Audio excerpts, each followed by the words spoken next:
მოგესალმებით ჩემო არხის მაყურებლებო, მე გიბრუნდების სპორტული სიახლეებით. ეხლა მიმდინარეობს საზოგადოებრივ პირველ აღზე თურქეთი პოლონეთი 73-ით 40-ში.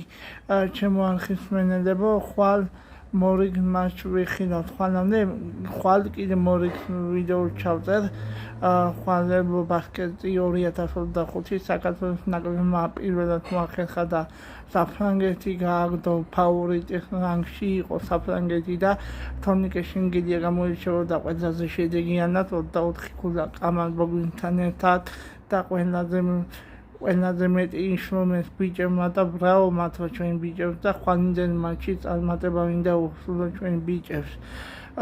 ეხლა კი რა შეეხება დღეს საღამოს მორიგი მეოთხე ფინალს ვიხილავთ საბერძნეთი ლიტვა, რომელიც თბილისის დროით დაიწყება 22 საათზე და ეს საოცარი მატჩები ერთი მეოთხე ფინალის მატჩი გადის უკვე და ჯერ არაფერი არაა გარკვეული, არ ვიჩქარებთ ამაზე წინასწარ როი ვიტყვით ვერაფერს, მაგრამ მე ეჭვიც არ მეპარება.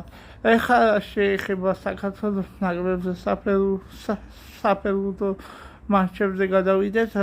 ესპანეთმა თურქეთი უშანსო დაამარცხა 0-6, თურქეთს კი მეორე ტურის მერე ჩვენ ჯგუფში 3 ბურთი აქვს გატანილი და 8 მიღებული საკუთარ კარში. ასე გამოიყურება ჩვენ ჯგუფში შედეგები მეორე ტურის შემდეგ. ჩვენ 3 ქულა, თურქეთსაც 3 ქულა, თითო წაგება და თითო მოგება გვაქვს ჯგუფებში. ეხლა კი როგორც მოგეხსენებათ, ოქტომბრამდე 11 ოქტომბრამდე კარგი ერთი თვეა მანამდე. ამას ჩავწერთ აუცილებლად ვიდეო და მე რესივში ვიძახი სრული პასუხისმგებლობით. საქართველოს ნაკრები 95%-ით ითამაშებს მსოფლიო ჩემპიონატს, რომელიც 2026 წელს გაიმართება ამერიკაში, კანადაში და მექსიკაში. ჩვენ ბიჭებს მინდა წარმატება უსურვო ყოველნაირად.